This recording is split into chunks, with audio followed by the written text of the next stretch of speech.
right, everybody. So back on the podcast, we have Dr. Eric Trexler. How we doing, man? I'm doing great. How are you?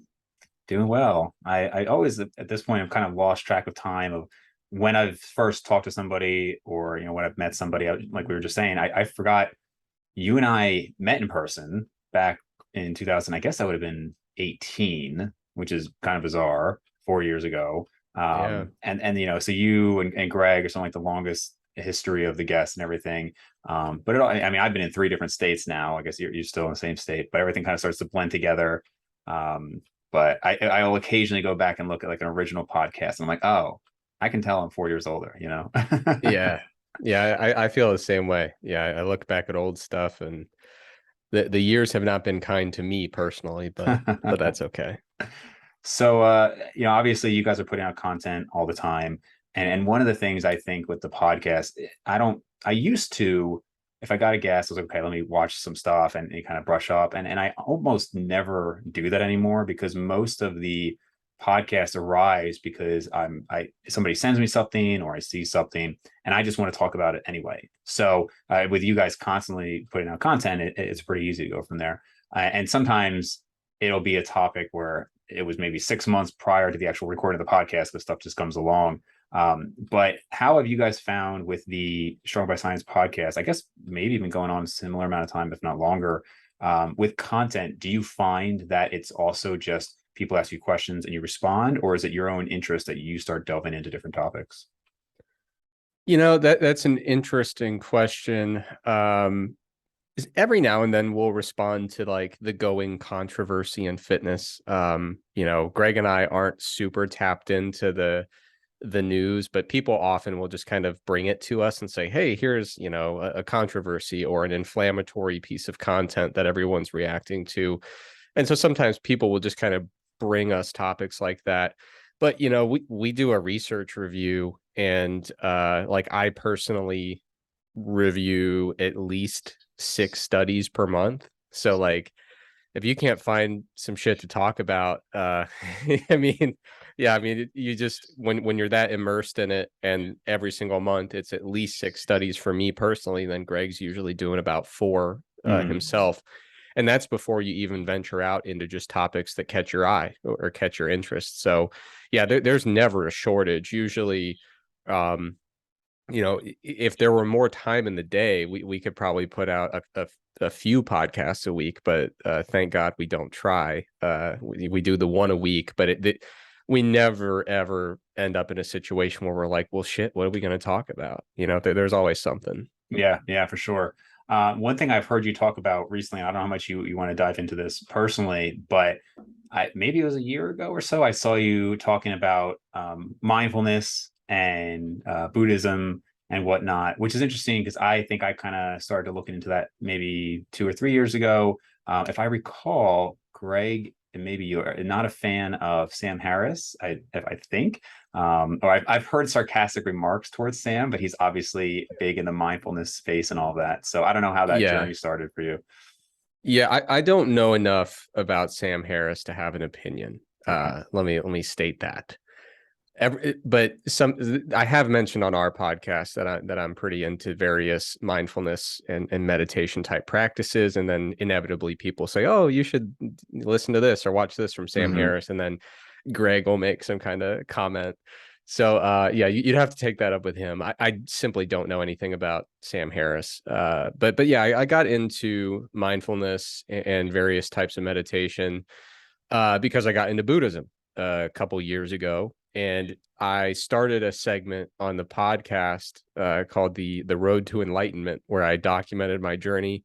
It was a very short-lived segment. It was failed from the start. It had no chance of being successful because ultimately I reached a point where it was no longer the basic introductory stuff, and it was like, oh, are you going to present this information from a perspective of expertise? And of course the answer is no. Mhm. So I was like, well, what the hell am I going to do here? Like, Yeah. nobody wants me to just say every week, oh yeah, I meditated 6 times last week. Anyway, moving on. That's not interesting. So Yeah. I let that segment die, a very abrupt death, which was for the best. But I recently revisited the topic. So I've continued to study Buddhism and mindfulness interventions. I've continued to implement them. So I've stayed very much immersed in that world, continuing to practice Buddhism. But recently in our research review, I got to cover a study on mindfulness-based interventions. And so that was an opportunity to do essentially what I had hoped I'd be able to do with that segment on the podcast, which is actually deliver some useful evidence-based content about mindfulness. But doing that on a weekly basis was a bit Right. so this was an opportunity a month or two ago. I wrote a big article and I just said, listen, I'm not gonna write about this every week, every 2 weeks, every month, but let's take the time to do this right and actually explore an evidence-based look at mindfulness-based interventions. And so what I did in the article was just I tried to not make it about my experience. I tried to make it just about the research. And I was really stunned about the amount of research that's been done on mindfulness-based interventions. I think I had the numbers somewhere, but I looked at a particular like umbrella review of mindfulness interventions, and man, I think it was like 44 separate meta-analyses with like over 30,000 participants. I forget the exact number off the top of my head, but mindfulness has been studied a really surprising amount in a variety of different applications. And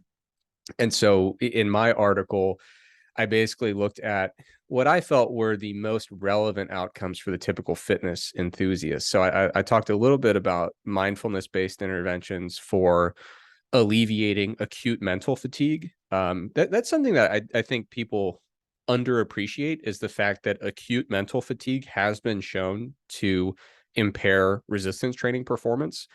And that's not a nice thing to hear for most people who go Sure. straight to the gym after work, after doing a bunch of really cognitively active, stuff, and they are acutely mentally fatigued. So I talked a little bit about mindfulness interventions for recovery from acute mental fatigue. I talked about how it might have some applications, obviously with mindful eating strategies, potentially some applications for pain management. And was there something else I covered in there? Let me see. I'm scanning and sleep. Yeah, Mm. sleep is a great one. I mean, and it's pretty, the sleep one's pretty obvious. I mean, if you look at just about any like checklist of sleep hygiene recommendations, virtually all of them basically say, hey, do something before bed that's kind of not super cognitively engaging, something that's relaxing, something that kind of rests your mind. So sometimes they'll just say everything about a mindfulness meditation without Right. calling it that. And the others just say, hey, just meditate, dude. So Yes. so yeah, there are a variety of different applications, and I'd be happy to dive into any particular one if you'd like, or just talk about what a mindfulness-based intervention actually is. Yeah, sure. And just for everybody listening, we will eventually get into how to grow your biceps later. So just relax. I think to me, I started doing visualization. I mean, maybe even back in high school. We talk about that a lot for sports performance and things like that. My personal experience with visualization, which is certainly different, was more. I felt like it was helpful for people who either were likely to kind of fall off the wagon on a goal, so because it's reinforcing that in their mind, or something skill based, right? Like we've all seen the studies on people who visualize throwing a basketball or darts or something, and it helps dramatically. For muscle growth, I don't know. I did it for probably about 6 months. Literally every single workout before I did it, I would stop and I'd like take a half an hour and I would visualize my entire workout all the way through. Can't say it made any difference. Obviously, N of one, right? It's hard to, know, but I didn't feel like anything, changed. And then going into mindfulness specifically, that was more just like a life thing. I just wanted to try meditating the last few years. I did have Sam Harris's Waking Up app for about 2 years, and I would split it up either between listening to one of the podcasts per day or meditating. And this is something I wanted to ask you is he always talks about you get better at it over time. And I can tell you, I don't feel like I've gotten any better at it. I take 10 to 20 minutes a day and I just think, okay, it's probably good for me to kind of relax and, take some time. But I just have constant thoughts like every second. I mean, literally like every couple of seconds. And one thing I heard him say in another podcast was that the average person can't even go 10 seconds without a thought. Like literally just try to not have a thought for 10 seconds. And, you know, I haven't gotten any better at it. So I don't know if you have. So I don't know if I would say I've gotten better at it in that context, but I have uh, successfully let go of the concept of being good at it. Hmm. And I think that in and of itself is a bit of an upgrade or an improvement. So for a while there, I was starting and trying it, and this is one of the things I must say this. I heard a quote the other day that uh, you can do mindfulness without Buddhism, but it's really hard to be a Buddhist without mindfulness. Hmm. The two are very connected, and these various mindfulness based interventions ultimately have been derived from the Buddhist practice of meditation in its various forms. And I think if I have tried meditation in the past without understanding the kind of Buddhist underpinning, like why did this develop? Like, what was the initial purpose here? And so I don't think that one needs to embrace Buddhist concepts in order to use mindfulness effectively. But I do think it can be helpful for someone who's trying mindfulness and they're just like, I'm not doing it right, and I'm kind of missing the point. I think it's important to say, well, what was the original point? What was this all for? Where did it come from? What was the initial stated purpose? And I think if you get back to some of those kind of fundamental things, which people in the Western world are usually really skeptical about getting into anything that's not that the religion they were born into. It feels kind of sacrilegious to kind of peek over into other religions, philosophies, ideologies. But people have in the Western world really embraced secular Buddhism, right? And so they put secular in the name, so it's like, hey, you're not changing religions, but just like, Hmm. here are some philosophical concepts of Buddhism. Here's like a general set of ideas that characterize Buddhism, that don't require any belief in metaphysical concepts. They don't require any religious conversion. It's just like, here's, just so you know, where this mindfulness stuff came from. And I think it can be very helpful to explore that stuff, because then you start to say, oh, okay, well, yeah, now that I understand the concept of impermanence or non-self or aimlessness, these basic fundamental concepts in Buddhism, now I have more context for what I'm really trying to achieve in a mindfulness based, meditation type practice. So for me, it's not that over time I've gotten better at it. It's that over time I've developed a deeper understanding of what it means to do it correctly. And to do it correctly doesn't mean completely having no thoughts during a meditation practice. It means the thoughts arise and you let them pass on by, and you don't get perturbed by that. You don't say, oh crap, a thought came up and now I'm thinking about the fact that a thought came up, and you Hmm. just start to spiral. uh I will say, the more that I've read Buddhist teachings, the more I've gotten good metaphors to help me deal with thoughts that arise during meditation, thoughts that are not, so when we talk about mindfulness meditation, it's always mindfulness of something, right? So mindfulness of one's breath, of one's body. Hmm. So, mindfulness of the tone of a bell that's chiming, right? Like, there has to be some object of mental focus during this type of practice. And so sometimes a thought is the purpose. We might be doing a very reflective meditation session where we are being mindful of a particular thought that is the focus of our concentration. So obviously, in that case, you want the thought to be there. You're contemplating. Uh, but for other elements or types of meditation, and of course there are many types of meditation practice, sometimes we want to just calm the mind down. We want it to be a restful state where we are, trying to let all those thoughts go, just release them and let the mind rest. That's the type of meditation practice that would be quite good based on the research for dealing with acute mental fatigue, right? We're doing this cognitively straining stuff all day. It can be very helpful to sit down and be very proactive about saying, I need to just let those thoughts go and let my mind rest. one of the metaphors that's been really helpful to me is I picked this up from a Buddhist teacher. I think this was from Karma Yeshe Rabge, but he talks about just sitting on the bank of a river, and your thoughts are like little leaves that just come floating by on the surface of the water. And if you want to pick up a leaf and spend some time with it, of course you're welcome to do that. But otherwise, you just let it flow by, and so the goal is not to have no leaves come by. The goal is to just let them pass by when they're not the object of your concentration. So of course, if a thought comes up and you want to contemplate and explore it, by all means pick up the leaf, but otherwise just let it flow by. That is definitely something that I have. I mean, and there's a lot of benefits I do believe I've gotten. And it's not like the Waking Up app was my first introduction to it at all. I mean, I've looked into the ideas at least for maybe a decade now. But one of the things of thinking a thought is not identifying with you, right? It's a thought, but it's not necessarily who you are and whatnot. And having those thoughts kind of pass by, I think is very helpful, and almost like in a visualization sense, seeing this thought as going by. The leaves example is another good one. And one thing I used to do, I don't know if this is just an inherent trait of mine or my OCD kicking in, but I would, like, if there was some negative thought, I would actually stop and like play out this full thought. I don't know, almost as if there was a completion of the thought in my mind, and then eventually just realizing, one, you can't complete thoroughly every single thought that ever comes by, but two, if it's a negative one, especially, it's not helpful, right? And if you wanted to try to tie that into fitness, I mean, that could be like if you had like a body image issue and just thinking that out and going further and further into it, and it can become a pretty negative spiral, right? Because we tend to put more investment into things that we think about, and then the more we think about it, the more it becomes invested and whatnot. So I think for people who have a lot of negative thoughts, that could be a dangerous spiral.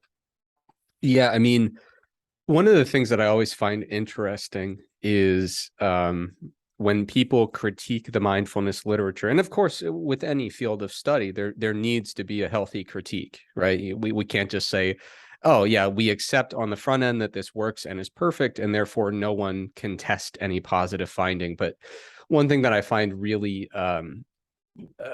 surprising or interesting is that there are a lot of folks who critique heavily the mindfulness literature who seem to be wired to be kind of inherently skeptical of it, almost like it's mindfulness has a very uphill battle to try to win them over. And one of the things I never see those individuals acknowledging is the fact that, they might talk about, for example, heterogeneity in the results of mindfulness studies when they look at a meta-analysis.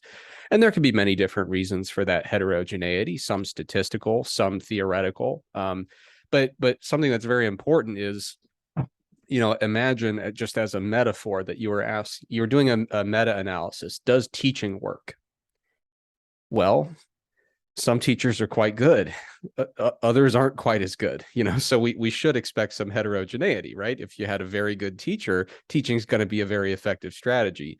If you had a very ineffective teacher, it's going to be a far less effective strategy. And so with mindfulness, like you said, it can go a lot of different ways. And the way that a person is instructed, the type of mindfulness-based intervention they do could result in really positive outcomes, could even result in potentially negative outcomes. And that's one of the things that I was sure to highlight in my recent article in the Mass Research Review about mindfulness, is the fact that there's probably a U-shaped curve when it comes to the degree to which you embrace mindfulness. There are some elements of mindfulness where if you have an excess, it could potentially be disadvantageous, right? So in that research review, I linked a great paper by Britton and colleagues, Britton.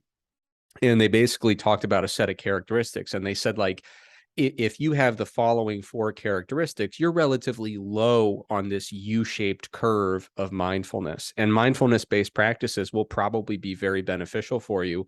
But if you are, basically have an abundance of these particular characteristics, or what they might call an excess, doing more mindfulness might actually promote that excessively and actually have a negative outcome, right? So if you're someone who is constantly ruminating on negative thoughts, and you approach a mindfulness-based practice and say, what I'm going to do for mindfulness is really ruminate on these negative thoughts, that's not going to be a favorable or advantageous approach for you. So with mindfulness, that one of the things that makes it so challenging is that mindfulness is, in its essential, when you boil it down to its basic elements, so broad and so vague that there's a lot of room in there to do it disastrously poorly, in the sense that where a skilled mindfulness teacher would be able to understand where you're at, where you're trying to go, and say,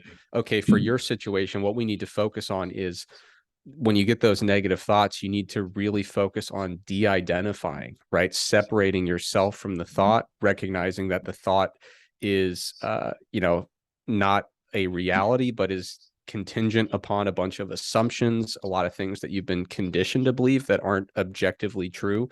So there's a way to explore those types of thoughts in mindfulness without just saying, let's lean into it and let them run wild, because Right. that can ultimately be a pretty disadvantageous thing. Sure, definitely. So slightly shifting topics. One of the topics I wanted to mention to you was, I heard recently on a podcast that you had mentioned that you don't know of any evidence that you need to hold on to muscle mass before dieting, right? So it's actually funny you mentioned that in that podcast, because this goes back to T-Nation days, like 2009 or 10. And there was a guy on there I've mentioned a couple times on the podcast now, Professor X, and he would talk about how everybody needs to bulk up and hold it for a long time. And then what's his name? Shelby Starnes, I think people saw him in a negative light recently with some of the stuff that came out. And he talked about how he saw no reason to hold on to muscle mass. And again, this is like 2010 or 11. And then later changed his opinion. He said, actually, in my experience, it does seem to be beneficial to hold on to it. I had Cody Hahn on the podcast back in 2019 or so. I think I can probably link the clip here, but he was talking about phase sequencing, and he was saying, maybe with some of the phase research, it shows maybe some of the sarcoplasmic hypertrophy almost becomes myofibrillar, and this is maybe one reason that it is helpful to hold on to gains. I wasn't sure if that was a topic you'd ever discuss with him, but based on some of, I guess, Cody talking about it and some of the other people mentioning it, do you have any, not a rebuttal, but just more thoughts on it? I mean, I think with my approach to fitness and science in general is to typically favor the concept of parsimony, which is, if you can explain something with a very simple explanation or a very convoluted, theoretical, not yet fully solidified explanation, probably ideal to go with the simpler one if they both explain the phenomenon equally well. So it's not like we're going to choose a simpler explanation that underperforms relative to the more complex explanation, but if we have two very equal explanations, and one of them is very straightforward and the other requires a few leaps of faith, I generally go for the simpler one. When it comes to, hypertrophy, I don't really see it as occurring in multiple phases. This temporary phase that if you change something, it disappears, versus like, you do the temporary phase and it's like a probationary period of having muscle tissue, and then it becomes the real permanent muscle tissue. I don't really have much of a physiological basis for that. And of course, you could get into molecular explanations that involve extrapolating and really doing some heavy theorizing. But I think the most intuitive and straightforward explanation from my perspective is that we often overestimate muscle gain when bulking. And I think I've never found someone to disagree with me on that. But before especially early in a lifting career, we have a tendency to very much overestimate how much muscle we gain on a bulk. And then when we quickly transition from, a big caloric surplus to a big caloric deficit, we tend to overestimate the degree to which we lose muscle, right? So a lot of times what we'll see is that someone is bulking really hard, they're overfeeding a lot, there's a ton of just content in their GI system on a day-to-day basis. a lot of sodium coming in. They're all carbed up, glycogen, water weight, etc. And so they really have a distorted sense of what their true tissue weight is for their body, right? Because they're just kind of in this perpetually overfed state with a bunch of water weight and bulk content in the GI tract.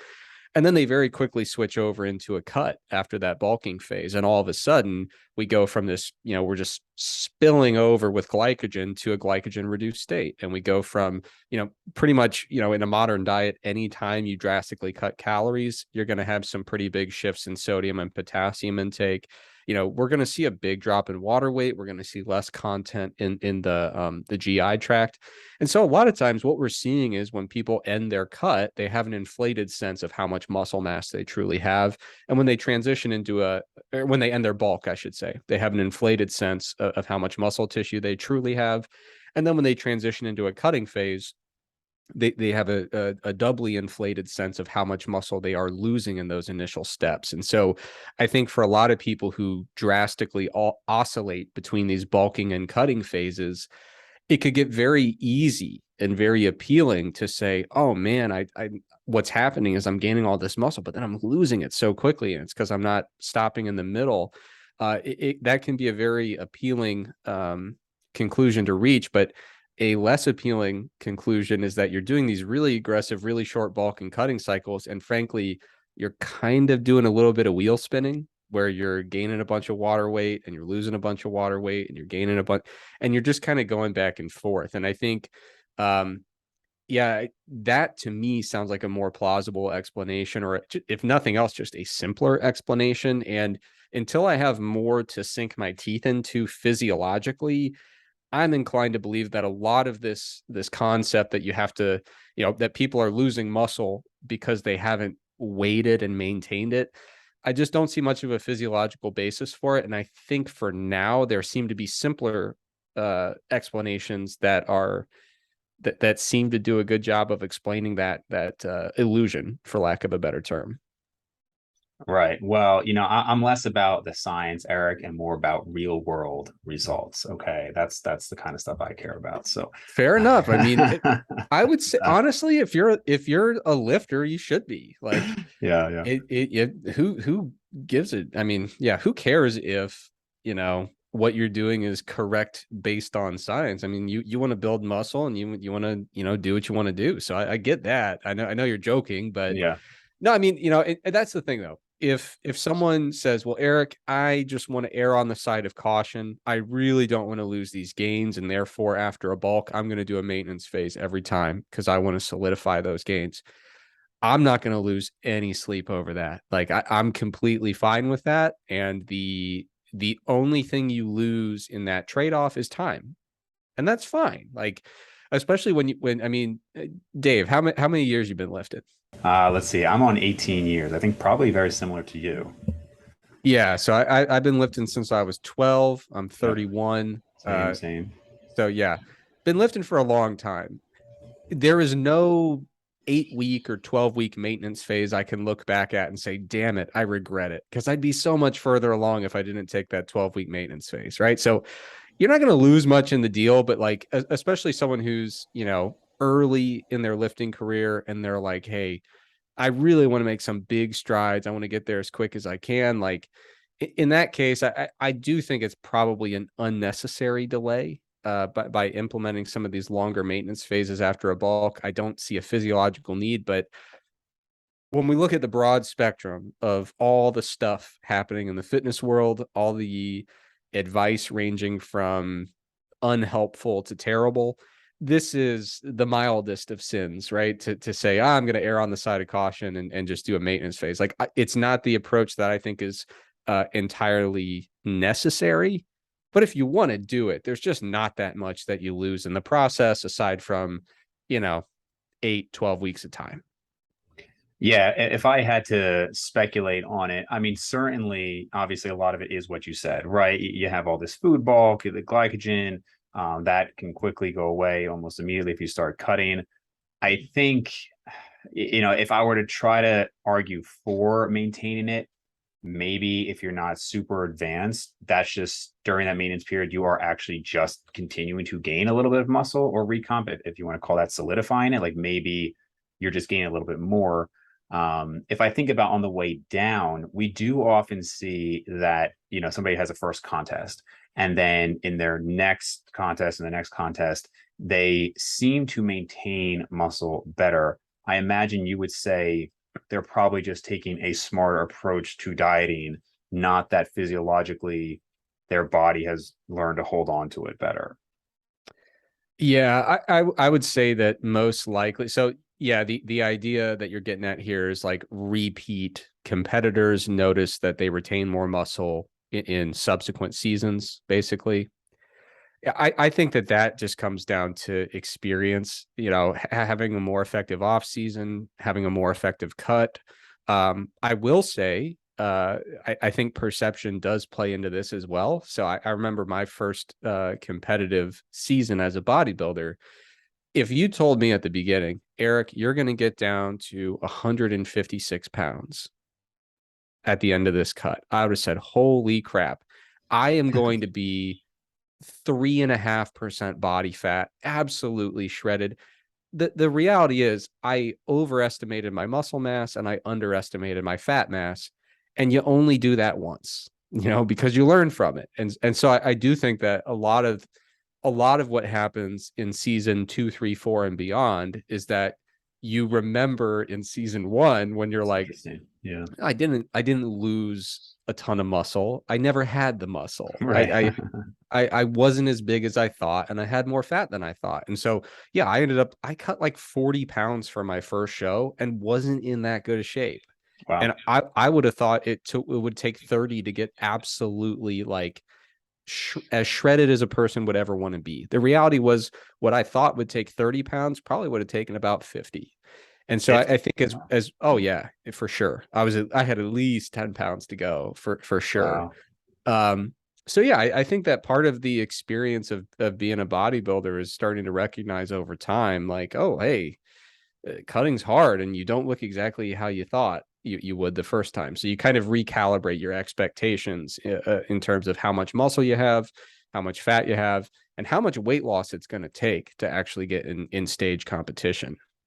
Sure. Yeah, you've done 3 competitions. Am I remembering that? Oh no, I've done more than that. Oh, okay. I don't remember how many competitions. I've had I think I've had 3 discrete competitive Like seasons, right? Okay. But like That's having seasons. multiple competitions per season, with the exception of my first one. The first season I just did one show and said, "Oh, that's what bodybuilding is." Okay. Yeah. And then the other ones I did more competitions because you might as well if you're going to Already the that trouble lean. of Do getting you that lean. Yeah. you said 156 your first show. Do you remember roughly what the other ones were? Oh man, yeah, definitely into the 140s, like into the low to mid 140s. So yeah, not exactly what you would call a mass monster. Yeah, but But well, you're how tall? 5'6", 5'7", Right. something So, like that. based on Yeah. what I see on the internet, if you were 6'1", that would be like 230 peeled, right? So, Yeah. No, but I mean, the thing is, yeah, it's like I think honestly a lot of bodybuilders hold themselves back in natural bodybuilding because and really outside of bodybuilding as well. Like I know plenty of people who are just really stubborn and they got into lifting because they wanted to be huge. And so they say, well, I cannot get below 175 because like I would feel just very self-conscious about being a small, light person if I weighed under 175. And it's like, yeah, but dude, your physique goal insists that you must get below 175. And they say, well, then screw the goal.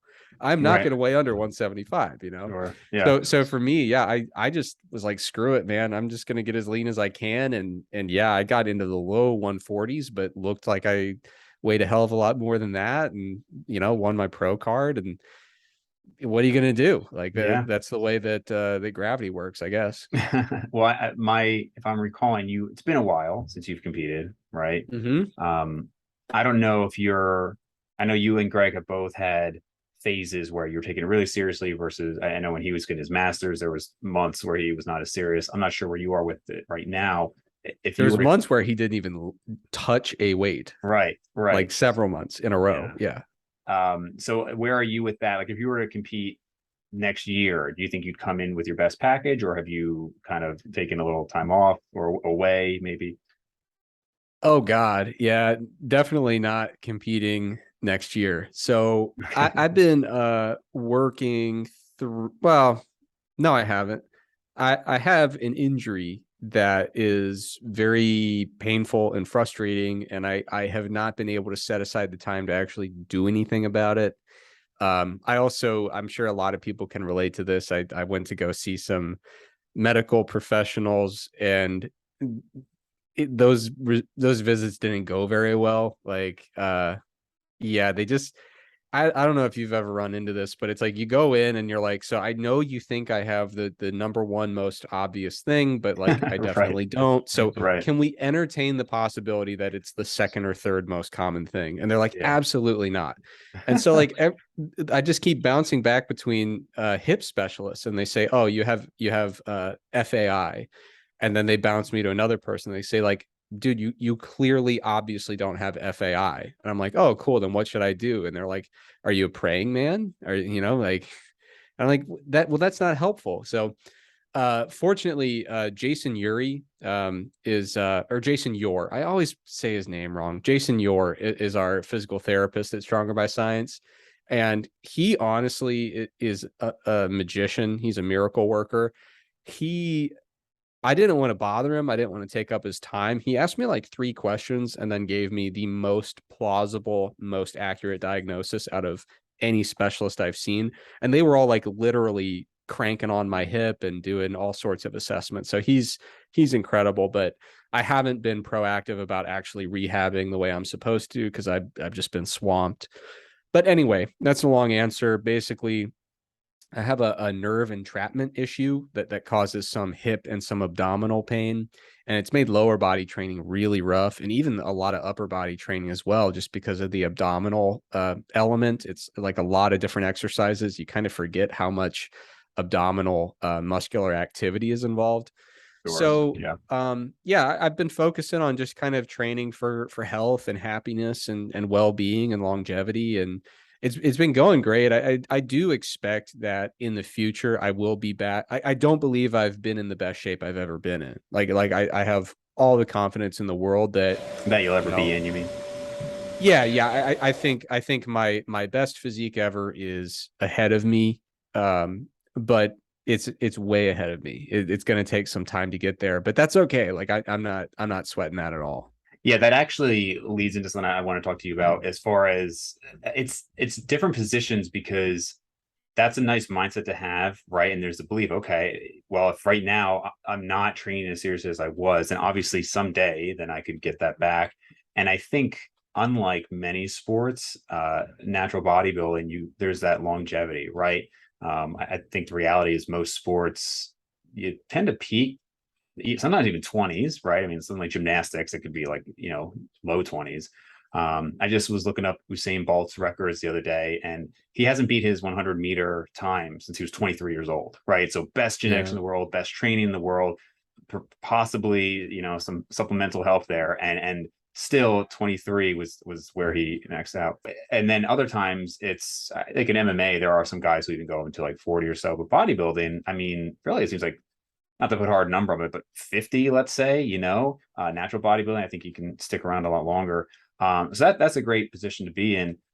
I would wonder, like if I took it, my situation, we've been lifting exactly since 12, both 31. I've never really taken any extended period off. So I think for me, one of the problems I have is, do I have the belief that there's more there? And without that belief, I find it very hard to be motivated. Even if it was like you're going to gain 1 pound in the next 2 years, like there's something there. And I wonder if that factors in with your own motivation. Like there's really no doubt, right, that you can improve from where you are. Do you feel like if you were in a similar situation of there was no breaks over 18 years, literally maybe or a surgery, you took 2 weeks off or something, do you think you would switch focus towards just a different physical goal, or where do you think you'd be in a similar situation? Yeah, I think everybody wrestles with that a little bit differently. You know, I remember first of all, talking about kind of different peaks and when you peak for different sports. I think a huge thing to consider is how much the sport depends on explosiveness and just power rather than Yep. strength. So like Greg has done some excellent work where if you're doing Olympic weightlifting, if you're doing sprinting, you know, that type of thing, high explosiveness, usually a lot of times people peak in their 20s. Now there are some people who have, you know, broke the norm there and have excelled at higher ages, but generally speaking, the 20s is kind of the time to strike. Power lifters can go, you know, much further than that. A lot of power lifters still get stronger into their 30s and 40s. Dave Ricks is just an absolute freak. He's like in his 60s, I think, and is just putting up silly numbers still. Mm. And then bodybuilders can go even further because I mean the requirement for explosiveness is so minimal, and if you're training with longevity in mind, you can really extend a long career if hypertrophy is the goal. But we Greg and I had a podcast where we interviewed Mike Tuchscherer, and I'm pretty sure Mike Tuchscherer won a world championship in 2009, like when Greg and I were in high school. Hmm. So we were talking to Mike. I mean, Mike is still killing his training. He's still very, very strong. And he used the metaphor of turning over rocks. Just, you know, like you can imagine like in a little creek bed, just looking for stuff. Turn over a rock, see what you find underneath it. Is it something good? Who knows?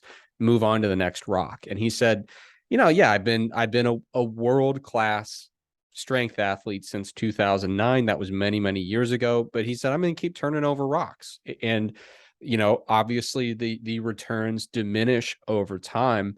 But once you get to that level where you've been doing things generally pretty well for a decade or two, you get to the point where things aren't going to be linear anymore, right? You're going to turn over a rock, find a new thing that you haven't tried, find that you respond to it better than the average person does, and you make a leap. You know, it's about making those leaps, just getting an extra like chunk of progress and continuing to turn over those rocks and find areas in which you kind of deviate from the norm. Like when you're at that stage in your career, you're not going to find your answer in a meta analysis that says, hey, did you know that training 2 times a week is better than one?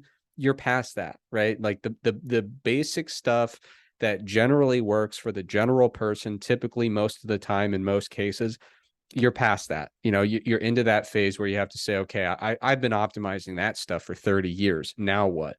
And that's where you get into those situations where you start looking for a really individualized, you know, when I tweak these things just the right way, do I respond better than the typical person, or does it take me from where I'm at to where I'm trying to get? And yeah, realistically, it's not going to be, you know, if Mike Tuchscherer, you know, adds 150 pounds to his squat, I'm going to be very surprised, right? But if he adds 25, I'm not. You know, I mean, you know, that's realistic stuff to make the kind of, I don't even want to call it incremental improvement, because at that point it really is about that individualization and tailoring, and it's about making those nonlinear jumps when you find, you know, the particular strategy that's going to work well for you. How old is Mike now? Old enough to be a world champion in 2009. I don't know. Yeah. Yeah, I think, yeah, I don't want to guess. Yeah, I'm not really sure, but Okay. yeah, I don't know. I would guess mid 40s, but I don't know That either. sounds reasonable to me. Yeah. So let's say, low 30s when he became world champion. Do you know, is he significantly stronger than he was in 2009, or has he mostly maintained the peak performance? I really don't know. And that's an interesting question because powerlifting was a different world in 2009. I Yeah. mean, you know, Right. you look at the record books and yeah, they basically started over, you know, in just in terms of how much stronger people have gotten in the past, really just the past decade or so.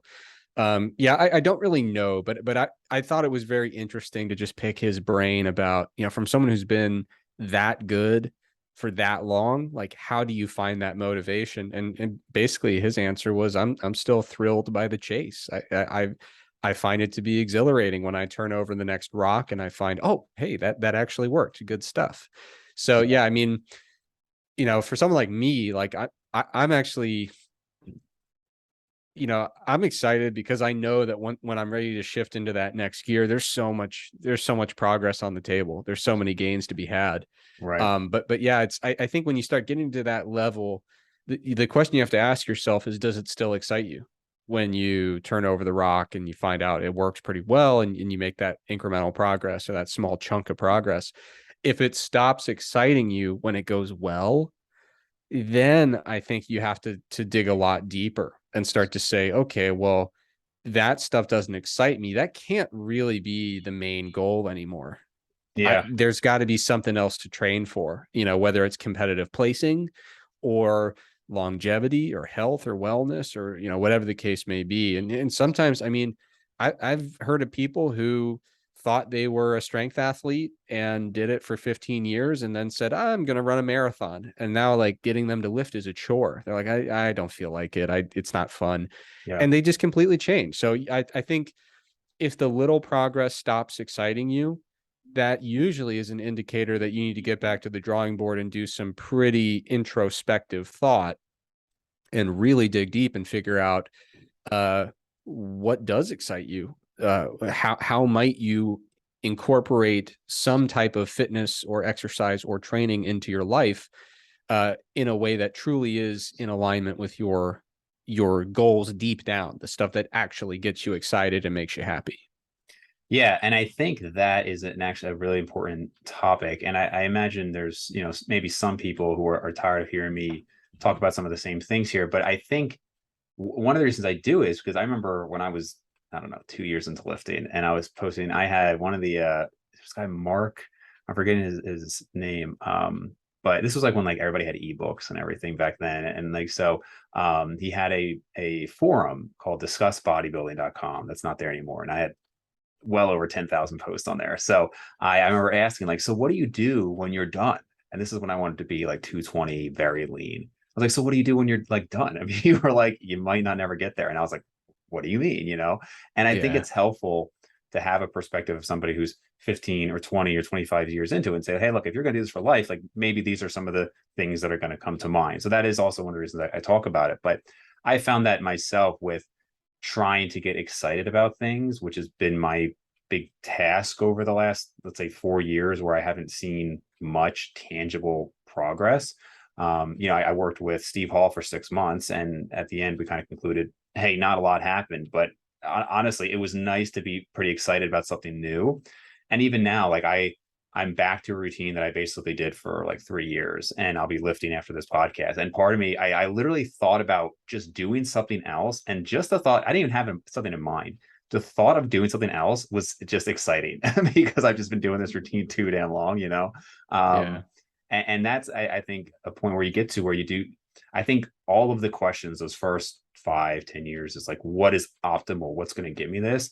And personally, it's like I don't ever want to drop that. I almost have too much of a, I don't know, pride and allegiance towards finding what works well. But there is a point where it's like, look, can I find something that's 90% quote unquote optimal, but I'm actually excited to do it every time I go, or most of the time, versus, sometimes you just have to do something that is going to work even if you're not excited. Like I wasn't excited for studying for 20 years, but it got me a great outcome, right? So sometimes, Yeah. especially as a competitor, you certainly have to do things. But if you're not competing, I wonder how much of it just becomes like, this is what I enjoy, that keeps me going. Well, yeah, I think a lot of times when you talk to people who have been doing it for a long time and they're not making huge strides with their physique anymore, but they're still doing it and they're still loving it, the reason that they're excited is because their excitement becomes decoupled from the outcome. Mm-hmm. Their excitement is tied to the process. It's a process oriented focus versus an outcome oriented focus. And so you will ask someone, hey, dude, you've been lifting for 35 years. You've looked the same for the last 15 of them. The hell are you doing? Mm. It's move on. And it's not about, gaining 3 pounds of muscle over the next 2 years. It's about, I like going into the gym. I like the routine of it. I like knowing that I made a positive step for my health and longevity today. I like the feeling of the pump.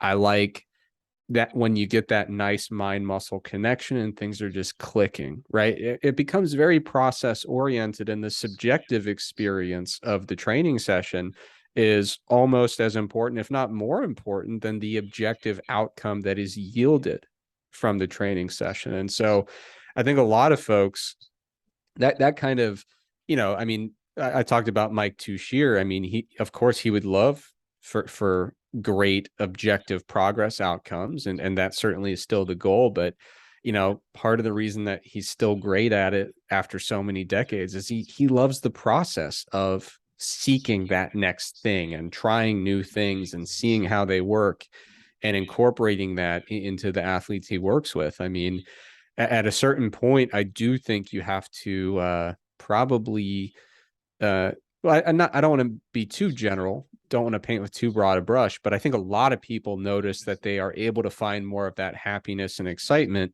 when they start to decouple enjoyment of training with just purely objective adaptations or training outcomes. If you can start to be really intrinsically motivated by the process rather than the outcome, I think that can go a very long way. And I mean, with my training right now, I mean, am I at my best physique ever? Of course not even close.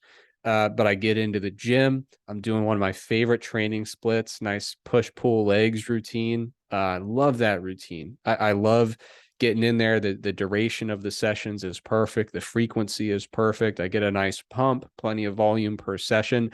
I love the process of what I'm doing right now. And, the gains will materialize with time. I've been around long enough to know that. So for me, I know that the general construction of this program, the general framework is effective. So for me, the day-to-day task is to go in and have fun and enjoy it and engage in that process and just kind of let the other stuff sort itself out and let the gains materialize.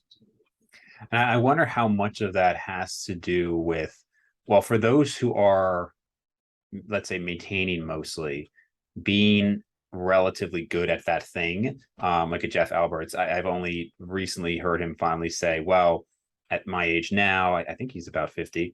There, like he said, there might not be any more on the table. I don't think 45-year-old Jeff would have said that, but I think he is kind of finally started to say that.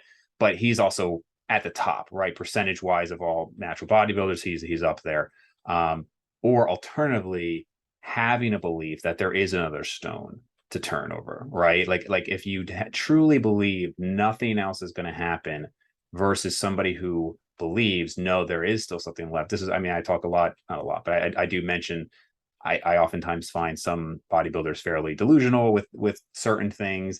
But at the same time, it's like, who am I to say, don't keep trying for something? Because I would never want to take away somebody's passion or belief in themselves. And if you can find a 1% here or a 0.5% here, that's great. Like sometimes I wish I could give myself that back. Well, one thing that I think is really helpful for competitors is the way that competitive organizations start to sort themselves out with masters categories. And so I think you could, for example, if you're a masters bodybuilder, you could say, yeah, I've reached my peak muscularity. I'm not going to have more lean mass in any future competition. However, can I enhance my placement relative to other people in a similar situation, right? Can I be, in the 50 to 60-year-old category? Can I be the most muscular one there? Can I make strides and progress within that category so that I'm competing within the category, not competing with a version of me that existed 15 years ago, right? So I do think with competition, I think when you reach that point, you say, okay, my official athletic peak is behind me in whatever pursuit I enjoy. I think there are many paths forward, which could involve trying something totally different. It could enjoy focusing on competitive outcomes versus personal best ever, because personal best ever might not be on the table anymore. Right.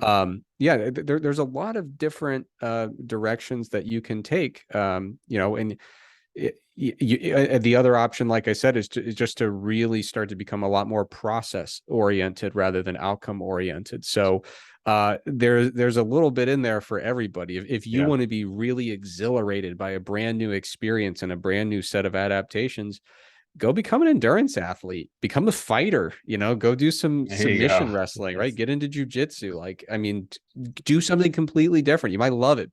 Be a rock climber, right? There's so much other stuff you can do to get your body moving and watch it changing it better.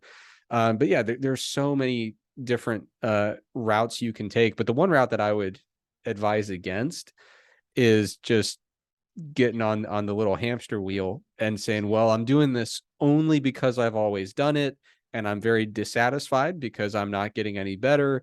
But I simply don't have the curiosity to try anything else or to do any introspective thinking and figure out what's going to make me happy. Like the only path that I consider to be not viable at all, or at least not advisable, is just going through the motions and doing the same thing, even though it very much dissatisfies you. I don't think that that's the right path forward.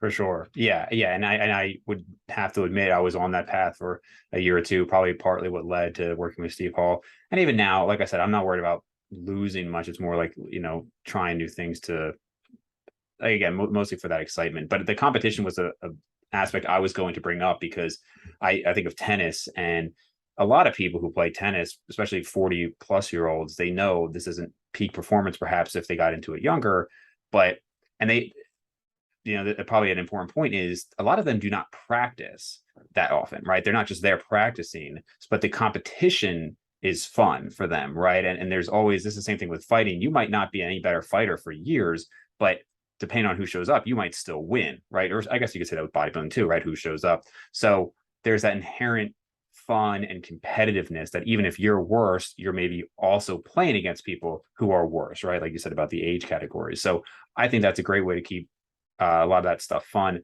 Probably doesn't apply as much to the, I don't want to call it casual lifter, but the non-competitive lifter. But at least in that case, you still have the health aspect too, right? Like even if you do not care to compete at all, we should all be lifting, let's say a couple times per week at least, right? For a lot of health benefits. So that's at least a nice stimulus to get you going. Yeah, for sure. With your wrestling background, did you ever consider jiu-jitsu with how popular it's become? You know what? A funny story. I was 18 years old, and my wrestling season almost came to an abrupt end because I had multiple concussions within a single year. From wrestling? Yeah, it was really weird because I played football, never had concussion issues, but then had one concussion from wrestling. With wrestling, you start on the bottom, the other person's on the top. They blow the whistle. It's very common for the person who starts on top to return you to the mat, basically pick you up and slam you back down. That's kind of just the way the sport works. Like, you're trying to escape, they have the upper hand. So you find yourself in many situations where it's very easy for someone to pick you up and slam you back on the mat, almost, by design. And so that was the situation where within a match, somebody picked me up, returned me to the mat. Return is a polite word. They slammed me to the mat, Yeah. head smacked it, concussion. But then, man, they say once you've had concussions, your risk for future concussions is significantly increased. And that was very true for me because very shortly after I got my second, and then extremely shortly after I got my third. Wow. And they're like, not sure if they're going to let me wrestle my senior year.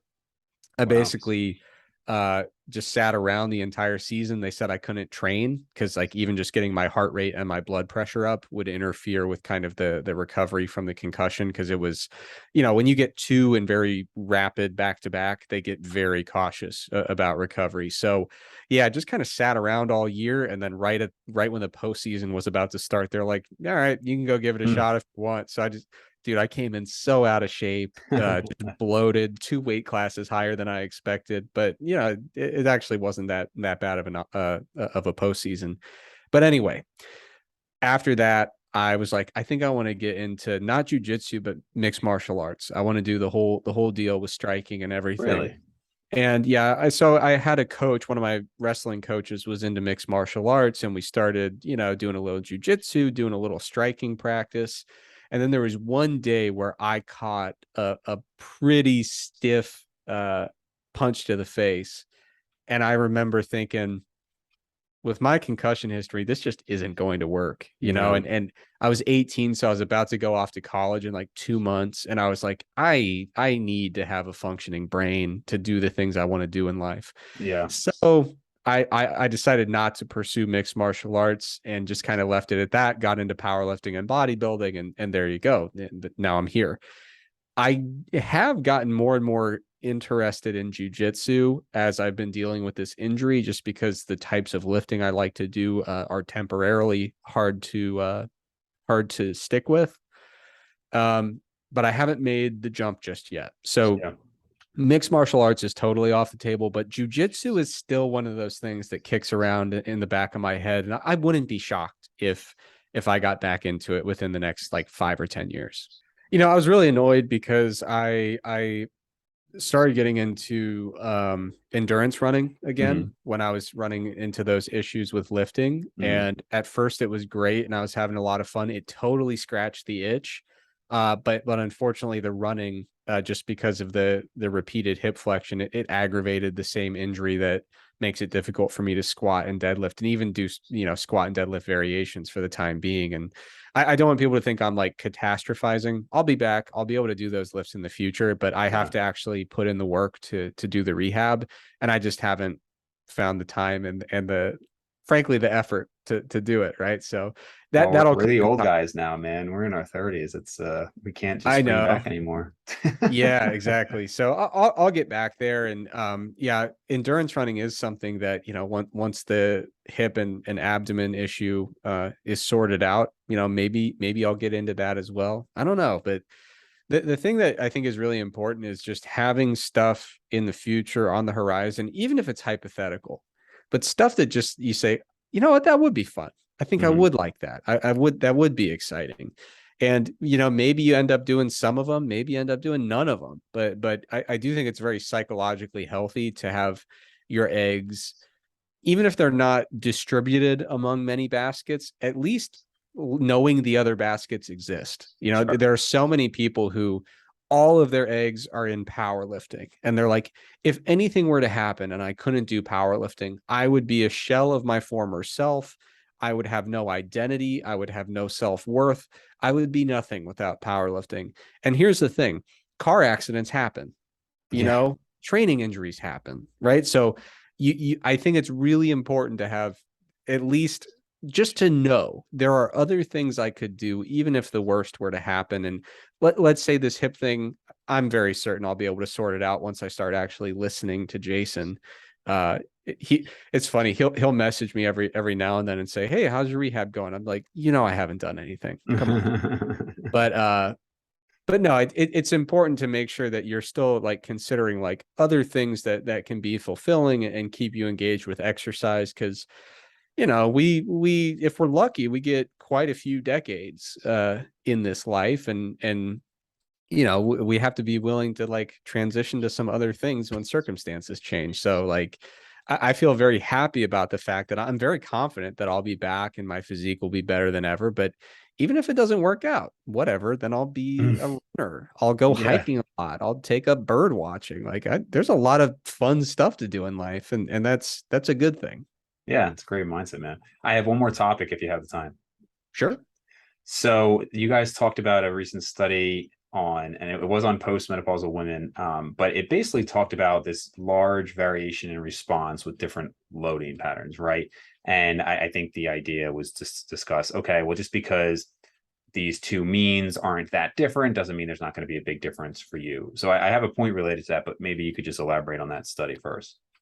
Yeah, so I'm pretty sure Greg wrote about this, but if I'm thinking of the correct one, basically, yeah, there was two different loading protocols. I think it was high load versus low load. Hmm. And it's pretty common for people to say, hey, what rep range should I be using and stuff like that. And basically the results indicated, looking at the group averages, both types of training did pretty similar. And so a lot of people just looked at that, left it at that, and said, cool, then both are equally effective and I can use both of them interchangeably. And that's not necessarily the explicitly correct conclusion, right? So you could look at it and say, if I went out and found two groups of people and randomly allocated them, then their average responses would be similar both ways. But when you dig into the results a little bit deeper, you see that for some individuals, high load was way more effective than low load.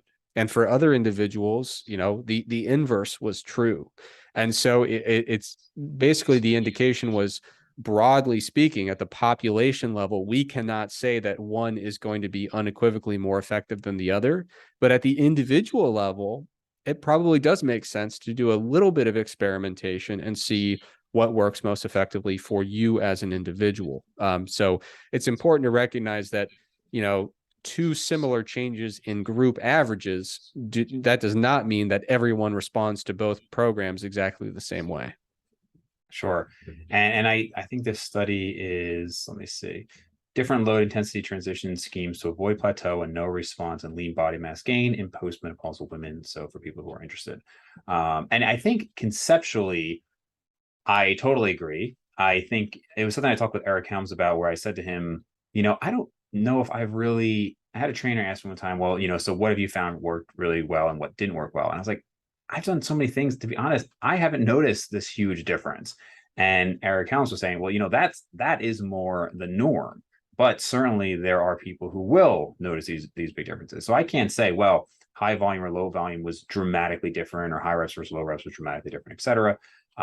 But I do understand and believe that can be very different for different people. So I think it's worth experimenting with.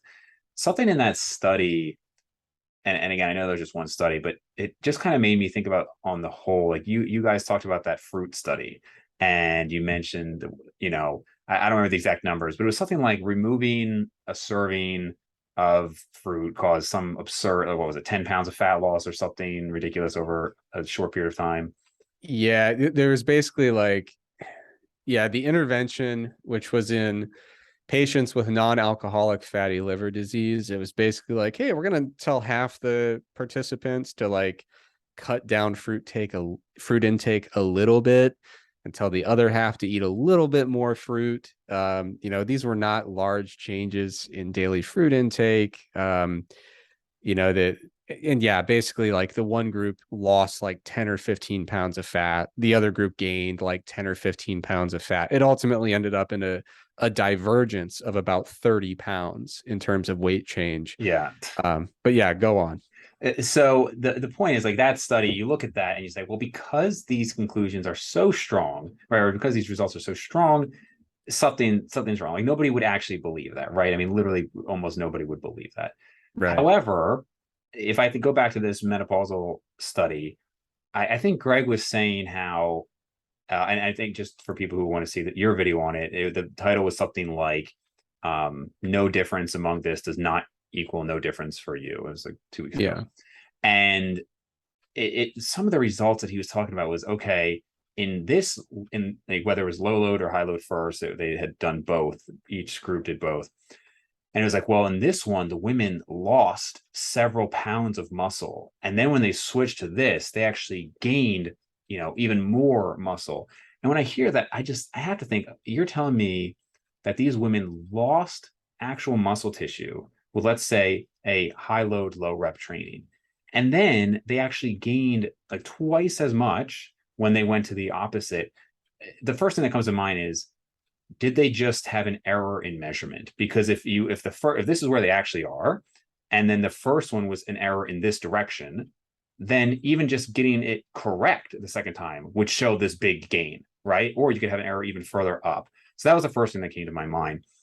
The second thing that came to my mind was, okay, if even a study like the fruit one, where, oftentimes we see studies that show a small benefit of whatever intervention, and we say, well, it's a small benefit, so is it really legit? But even here, it's like, well, this was such a large benefit, we also have to question it. So it's like, not to be anti-science at all, obviously, but it's just like, okay, so if a study has a huge benefit, we really got to question it. If it's small benefit, we got to question it because maybe it's just, it's not powered enough or whatever.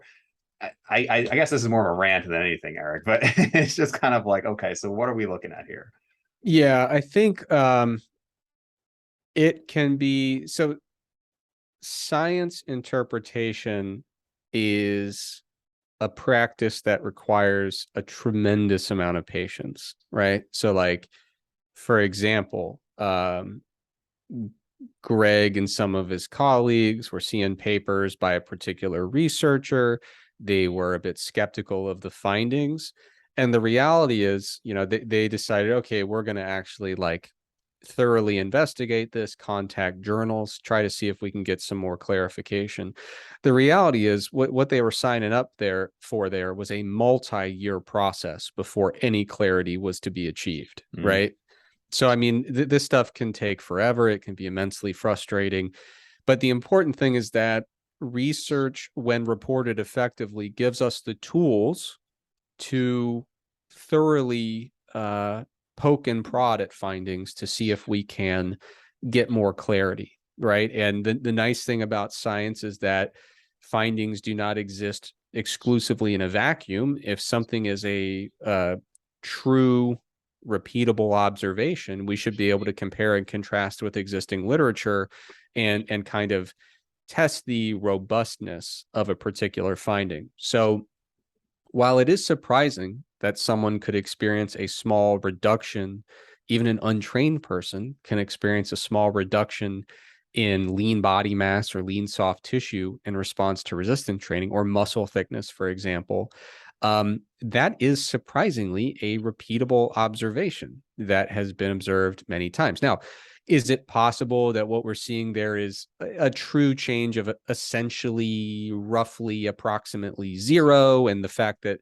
measurement error should distribute both on the positive and the negative side of any measurement, and no measurement's perfect, right? So measurement error is present in all studies.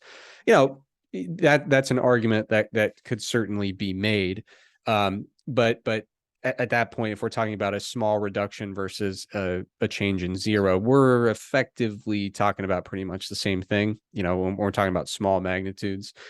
Yeah, one of the things that is important to keep in mind with the fruit study, so the findings were large, and I wouldn't call them strong. I would call them large in magnitude, because I think strong implies a degree of validity and reliability that I would not attribute to those findings. But the thing is, you can look at other studies and say, okay, well, what happens when people make small changes in fruit intake? That's been observed, and they don't have a 30-pound difference in fat mass.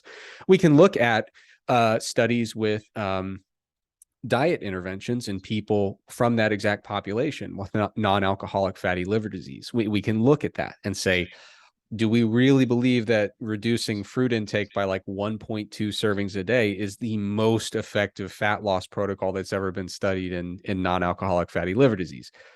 Probably not. Probably nobody believes that to be true, especially when you cross-reference it with the reported calorie intake data. So it can be very frustrating on the surface level, but as you dig deeper and lean on some statistical tools, you can start to say, okay, well, let's start to sort out some of this mess and get to the bottom of it. So, if the goal of science is to have no findings in the literature that lack robustness and generalizability, like if the goal is to have a pristine literature with no flukes and no errors, then science is an abject failure.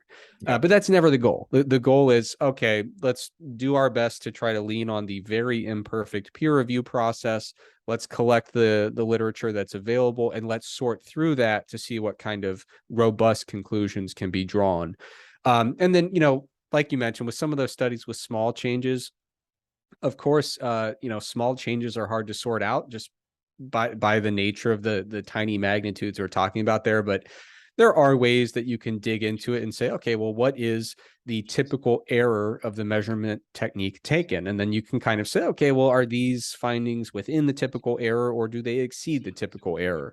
And therefore, what's a plausible range of the true value here if we assume the greatest positive error and the greatest negative error that we can reasonably expect with this device? So basically the short version of the answer is shit's complicated, but shit isn't so complicated that it's an impossible nut to crack, right? We can lean on similar literature. We can lean on statistical analysis that incorporates an understanding of measurement error, and we can get to the bottom of these things and sort them out. And I think Dave, you're really gonna like. We've got an episode of our podcast that should be going up, I think, in 6 days, which will be October 10th. I think that's a Monday, but we've got a huge. It's like a 2-hour episode where Greg, I think, will address a lot of the questions that you have about the studies looking at individual responses and some of that variability. Greg will, in that podcast, he gets into the details about what actually contributes to some of this variability in strength gains and muscle gains in response to resistance training. And definitely measurement error is part of the mix. But Greg makes a very compelling case that the degree of variability we see in the data is way too large to be described in its entirety by measurement error. Because, like I said, we can quantify the anticipated range of measurement error based on reliability studies. So we can very safely write off and discard the concept that all the individual inter-individual variation we see is just measurement error. And then when you get into the other things that are contributing, then it gets a lot more difficult, right? So you can look at things like genetics. And then the question is which gene? Probably at least 20, right? So that's tough. You can look at things like microRNA. You can look at things like ribosome differences. There are so many different factors that can contribute. And one of the issues with trying to sort those out is you'll find an individual study that'll say like, hey, we're going to look at ribosomes. Is it important? Answer, yes. We're going to look at this genotype, this specific gene. Is this important? Answer, yes. We're going to look at, microRNA responses. Is it important? Yes.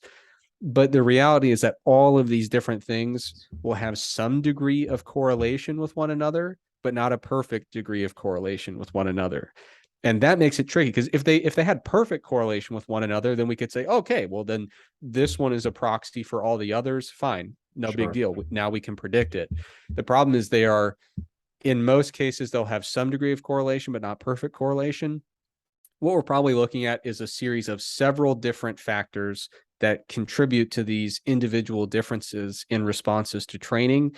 The vast majority of them probably are not super modifiable, broadly speaking, but that doesn't mean that someone with a below average response to training is just out of luck. There are some things in that episode. Greg talks about a number of ways that someone could assess their gains to figure out exactly how atypical they are. Because I think a lot of people underestimate how much variability there is in responses to training, and therefore they might say, oh my God, my gains are so terrible. I'm a total outlier. I have to be doing something wrong. And the reality is they're in like the 25th or the 35th percentile, which is not an abnormal response. If you were to go get a blood test for some hormone and the doctor said, hey, you're in the 35th percentile, you're in the reference range, you're in the normal range. They wouldn't say, oh my God, what happened with this test? We have to try it again. So I think a lot of people kind of fail to appreciate the sheer magnitude of variability that should be expected based on the data. And so that's one part, is just getting a better understanding of how much variability really exists. But then the next question is, okay, you're below average with your gains, whether you're in the second percentile or the 48th percentile. What can you do about that? And so he goes into a lot of detail about different things you can try. Many of them, guess what, Dave? Spoiler alert, they're pretty obvious. But what's he didn't go that right. He did mention sleep. So yeah, get all your normal stuff figured out, sleeping well, eating well, basic training program design, etc. But what's useful about the segment, in my opinion, is, Dave, you mentioned some of the shortcomings of science. One of the nice things about science is sometimes we can get empirical confirmation of stuff that seemed obvious. And the reason we need that is because there are things that seem obvious that aren't true. And we never get empirical confirmation, right? But there are studies where people who appear to be non-responders based on rigorous testing become responders and do display positive responses if they stick to the same thing for a longer period of time. There are instances where all they have to do is double or triple the training dose, and all of a sudden non-responders become responders. And then, of course, there are studies where they say, hey, you were a non-responder on a low volume program or a low load program. Let's flip you to the opposite of that. And lo and behold, people go from being a non-responder to a responder. And are there statistical elements that go into that? Regression to the mean, measurement error. Of course, those things are going to be present in any study. If you can find a way to get rid of them, let me know. Good luck. Yeah, right.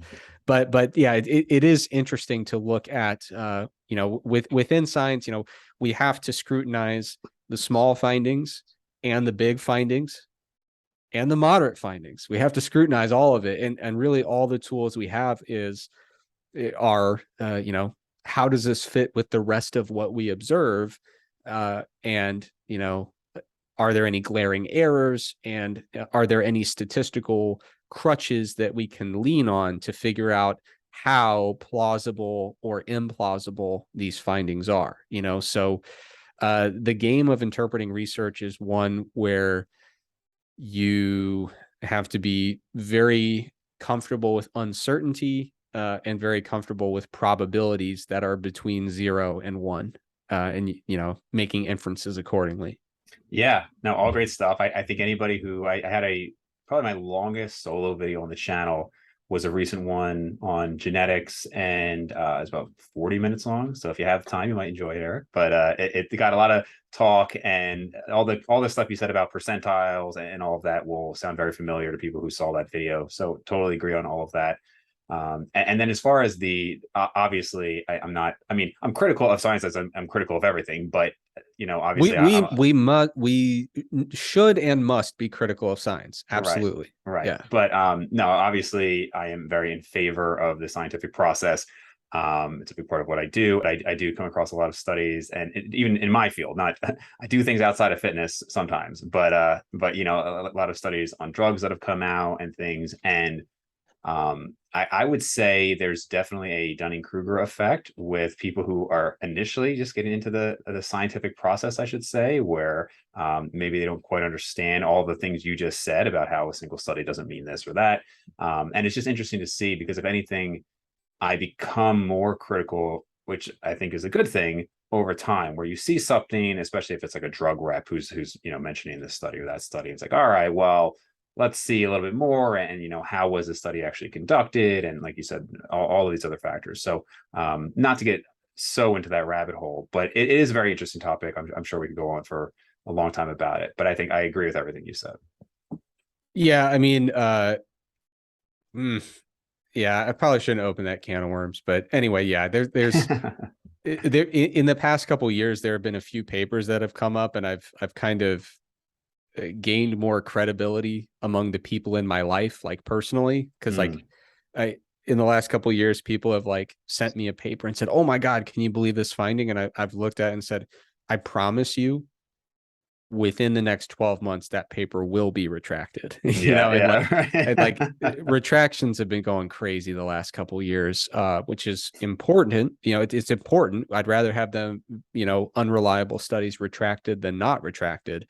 But I do think it'd be pretty cool if we didn't have to retract so many studies, because maybe we like tried the first time and said like, "Hey, this doesn't seem correct or well done." But no, I mean, yeah, it's you always have to scrutinize these studies and be really, really critical, even when they seem intuitive. You still have to dig into it and say, wait a minute, how come this has a third of the variability of every other study like it? That's not a good sign, right? You have to dig into that stuff. But most importantly, I'm just absolutely jarred by the fact that your longest solo video is 40 minutes, because I don't think Greg and I have ever talked about something for less than an hour and a half. We are physically incapable of it, and that is to our own detriment. But you're bouncing off Everyone, each other. This was just strictly me monologuing. So yeah, but everyone tells us, please shorten the segments, and we promise that we will, and we just can't do it. We never yeah. have, and it's becoming very unlikely that it'll ever occur.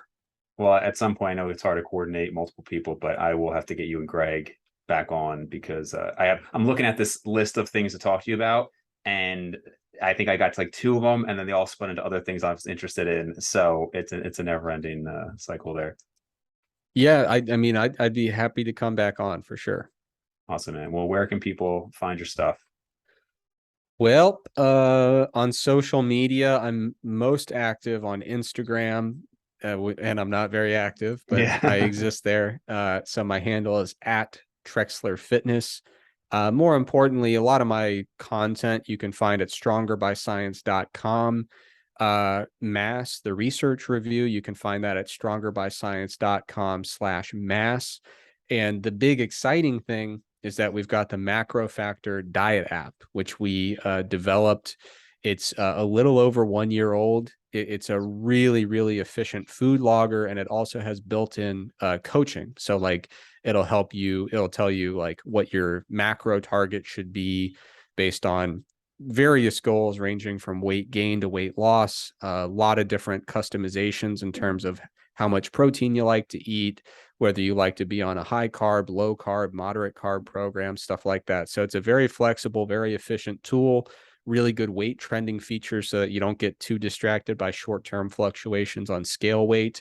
And we just implemented, I think literally like yesterday, recipe sharing, which is something a lot of people were clamoring for. So now, you have like your whole recipe put together item by. It's not just like sending the macros of the recipe. You can actually send to another MacroFactor user the entire recipe, and they can customize and edit from there, every single ingredient and amount. So yeah, we have a really active development timeline for MacroFactor. We continue to roll out these features, and we think it's pretty cool. So you should check it out. That's awesome, man. Yeah, I've had other people mention recently that what is it? MyFitnessPal is now charging for some of their features, right, with the barcode, and so Yeah, more they put more reason to.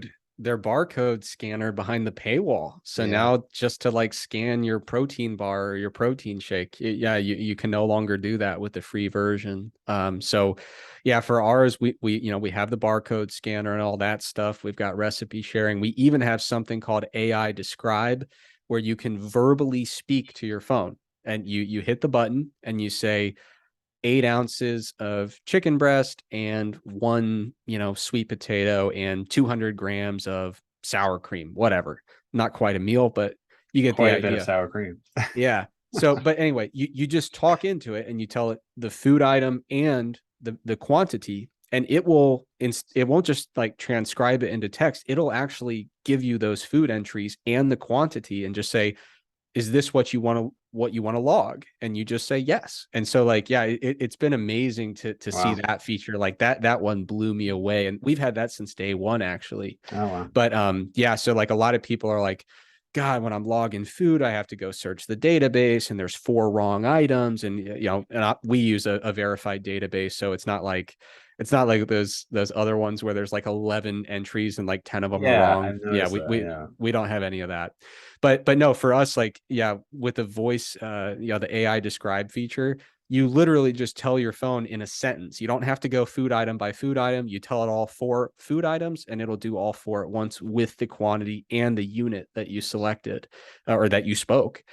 So yeah, I think a lot of people, we do have a free trial. So if you just want to see how it works, but you don't want to like buy it yet, you can check it out for the free trial, see if you like it. And it's a pretty cool food logging experience for sure.